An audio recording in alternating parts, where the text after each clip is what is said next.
나 338달러. 이 숫자가 뭔지 아세요? 금이론스 가격이에요. 역사상 최고가입니다. 근데 이상하죠?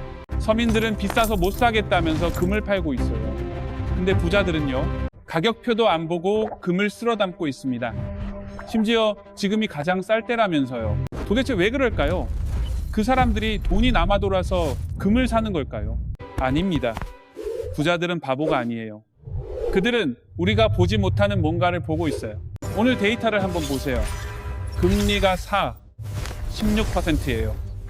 은행에 넣어도 이자가 나오는데 왜 금은 더 강할까요? 환율은 442원이고 코스피는 흔들리고 있고 비트코인은 87, 0달러예요. 이 모든 지표가 같은 방향을 가리키고 있어요. 바로 통화 시스템의 균열입니다. 오늘 저는 세 가지를 알려드릴게요. 첫째, 금의 진짜 역할, 투자가 아닙니다. 둘째, 부자들이 금을 사는 결정적인 이유, 바로 세금이에요. 셋째, 중국과 미국의 패권 전쟁, 금과 비트코인의 충돌이 시작됐습니다. 이 영상 하나로 여러분의 지갑을 지키는 마지막 기회가 될 수 있어요. 구독과 좋아요 부탁드립니다. 자, 질문 하나 드릴게요. 여러분은 금을 투자 상품이라고 생각하세요? 아니면 보험 상품이라고 생각하세요? 많은 분들이 착각해요. 금 사서 돈 좀 벌어볼까. 죄송하지만 금을 투자 상품으로 보는 순간 여러분은 이미 진 거예요. 이게 첫 번째 진실입니다. 삼성전자 주식을 10년 들고 있으면 배당도 나오고 주가도 올라요. 돈이 돈을 버는 구조죠. 근데 금은요, 금을 10년 들고 있어도 이자 한 푼 안 나와요. 금은 그냥 금이에요. 근데 여기서 중요한 힌트가 나옵니다. 금은 수익을 주는 게 아니에요. 금은 시스템의 온도를 재는 온도계입니다. 환자 체온이 38도, 40도면 몸에 문제가 있다는 신호잖아요. 금도 똑같아요. 1970년대 미국을 보세요. 인플레이션이 폭발하면서 달러 가치가 반토막 났어요.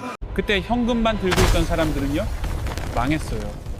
$10,000가 $5,000 가치로 줄었거든요. 근데 금을 가진 사람들은 어땠을까요? 금값이 10배 올랐어요. 돈을 번 게 아니에요. 화폐 가치가 쓰레기가 될 때 내 구매력을 지킨 거예요. 2008년 금융위기를 보세요. 주식은 반토막 났어요. 리먼 브라더스가 무너졌잖아요. 안전하다던 채권조차 믿기 힘들었어요. 그때 금은요, 버텼어요. 부자들에게 금은 돈 버는 엔진이 아니에요. 돈이 무너지기 전 마지막 바닥재예요. 건물이 1층, 2층, 3층 무너져도 지하 바닥재는 남아야 다시 시작할 수 있잖아요. 그게 금이에요. 시스템이 무너질 때 당신 자산의 최소한을 지켜주는 마지막 방어선입니다. 여기까지는 경제학적인 이유였어요. 지금부터가 진짜입니다. 부자들이 금을 금고에 쟁여두는 결정적인 이유가 하나 더 있어요. 경제 뉴스에는 잘 안 나오는데 현실에서 가장 강력한 이유예요. 바로 세금입니다. 부자들이 금을 사는 이유는 금에는 양도소득세가 없기 때문이에요. 주식이나 부동산은 자산이 오르면 어마어마한 세금을 내야 해요. 근데 한국에서 금은요, 양도소득세가 0원이에요. 숫자로 보여드릴게요. 10년 전에 4천만 원에 산 1kg짜리 골드바가 지금 시세로 1억 5천만 원이에요. 앉은 자리에서 1억 1천만 원의 차익이 생긴 거예요. 이게 주식이었으면요, 22%에서 35%까지 몇 천만 원을 세금으로 냈어야 해요. 근데 금은요, 이 양도 차익에 대한 세금이 한 푼도 안 붙어요. 이것뿐만이 아니에요. 금융소득 종합과세 대상에서도 제외돼요. 이자나 배당 소득이 연 2천만 원 넘으면 세금 폭탄 맞는데 금으로 수억을 벌어도 합산이 안 돼요. 자산가들에게 이보다 더 완벽한 자산이 있을까요? 하지만 빛이 있으면 어둠도 있는 법이에요. 여기서 많은 분들이, 심지어 부자들도 치명적인 실수를 저질러요. 금은 기록이 안 남으니까 몰래 자녀한테 물려주면 상속세도 안 내겠네? 이렇게 생각하죠. 혹시 지금 이 생각 하셨어요? 그렇다면 지금부터 제 말 잘 들으셔야 해요. 그 생각 그대로 실행했다가는 세금 아끼려다 세무조사 폭탄 맞고 가산세까지 토해내게 됩니다. 실제로 있었던 일이에요. 80대 고액 자산가인 아버지가 있었어요. 아들이 상속세로 고생할까봐 2년 전부터 여유 자금이 생길 때마다 골드바를 샀어요. 시가로 7억 5천만 원어치 5kg을 10번에 걸쳐서 사 모았어요. 그리고 아들한테 줬죠. 문제는 결제 방식이었어요. 아버지는 기록을 안 남기겠다고 ATM에서 반복적으로 고액 현금을 인출했어요. 그 돈으로 금을 산 거죠. 여기서 등장하는 게 바로 추정 상속 재산 규정이에요. 상속 개시일 전 1년 이내 2억 이상, 2년 이내에 5억 이상의 재산을 처분했는데 용처를 밝히지 못하면요, 그 돈은 상속 재산으로 간주돼요. 통장에서 큰 돈이 빠져나갔는데 증빙이 없으면 금을 샀든 떡을 샀든 상속세 부과 대상이에요. 게다가 ATM에서 1천만 원 이상 인출하면 금융정보분석원 레이더망에 포착돼요. 세금 탈루가 의심되면 FIU가 국세청에 통보하고 세무조사 자료로 활용해요. 기록이 안 남는다고 믿었던 금 거래가 오히려 세무조사의 타겟이 되는 거예요. 설령 국세청에 들키지 않고 자녀에게 금을 넘겼다 해도 문제가 끝난 게 아니에요.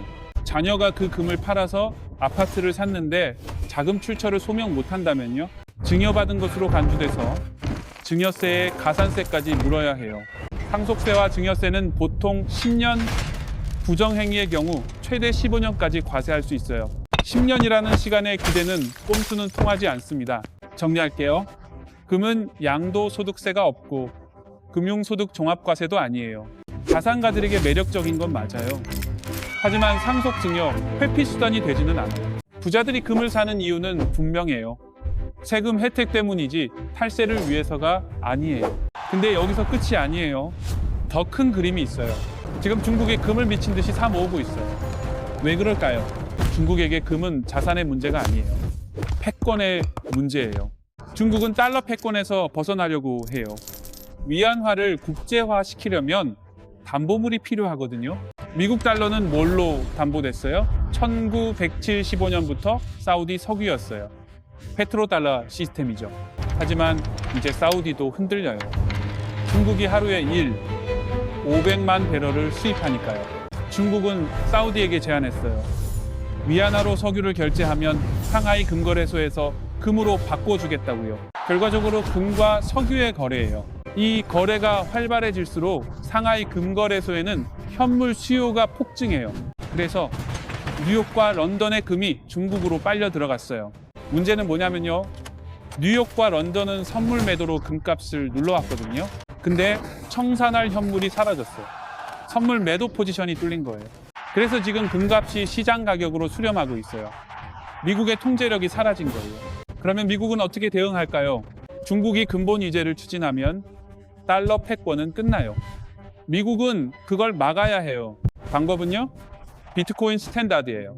중국은 현물 금을 쌓지만 미국은 비트코인을 비축해요. 트럼프 대통령의 비트코인 전략 비축이 바로 이거예요.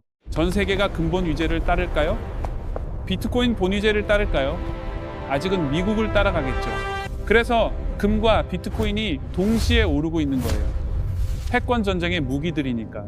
자, 그러면 여러분은 어떻게 해야 할까요?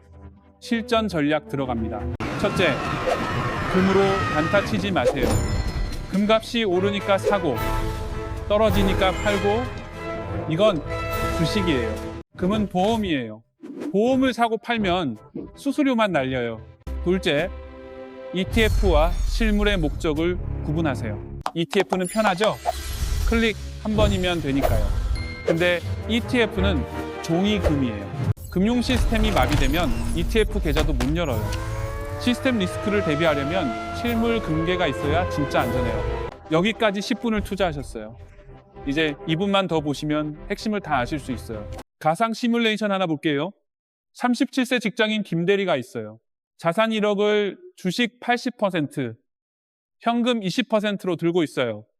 시장이 20% 빠지면요, 600만 원 손실이에요. 김대리는 패닉에 빠져서 바닥에서 주식을 다 팔아버려요. 손절이죠. 근데 같은 김대리가 금 10%를 포함했다면요, 주식이 빠질 때 금값이 오르면서 전체 손실을 줄여줘요. 1천만 원으로 방어가 돼요. 600만 원 차이가 중요한 게 아니에요. 내 자산의 일부는 살아있다는 심리적 안정감. 이게 패닉을 막아주고 회복될 때까지 버티게 해줘요. 금은 여러분의 멘탈을 지켜주는 방패예요. 오늘 영상을 마무리하면서 마지막 질문 드릴게요. 지금 당신 스마트폰에서 통장 앱을 켜보세요. 주식 비중이 몇 %예요? 현금은요? 그리고 금은 몇 %예요? 만약 시장이 내일 30% 빠진다면 당신은 버틸 수 있어요? 패닉에 빠져서 바닥에 팔지 않을 자신이 있어요?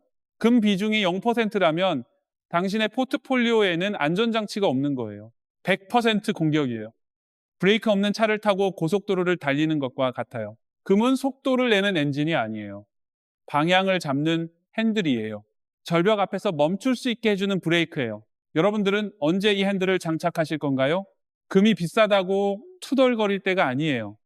금은 투자로만 즐기시고 상속과 증여는 투명하게 준비하세요. 그게 장기적으로 가족의 재산을 지키는 길이에요. 이 영상이 여러분의 자산을 지키는 첫 번째 방패가 되길 바랍니다. 구독과 좋아요 부탁드리고요. 오늘 영상도 봐주셔서 감사합니다.